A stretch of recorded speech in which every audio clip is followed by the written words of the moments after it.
You want us to scream? No.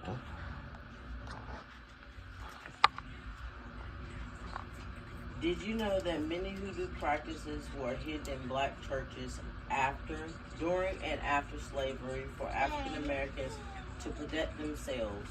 Scholars call the practice of hoodoo in black churches the invisible institution because enslaved black people concealed their culture and practices from whites within the Christian religion.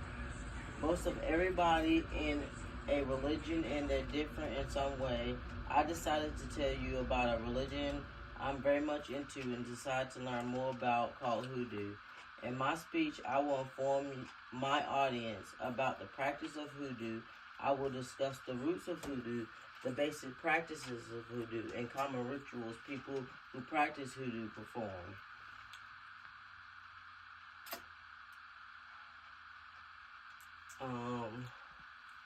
To begin, we're going to talk about the roots of hoodoo. How hoodoo came about is when the West Africans that was brought here enslaved, practitioners of hoodoo are called root workers, conjurers, doctors, conjure men or conjure women, and root doctors. To stay in contact with deities, which are like spirits, traditions, and Americanism that saved slavery and worked hard to systematically erase slaves from West Africa, merged great deal of traditions and mixed them with the Christianity taught by their captors. They had to mix their religion with Christianity to be able to practice their practice. The practice of hoodoo is what I'm going to talk to you about next. It started with, they have it with herbalism, which is what they use herbs like, you could say, mint or ginger. They use different herbs like that, and they use it in their root work. They use connecting with ancestors. They use it in their root work and charms for protection.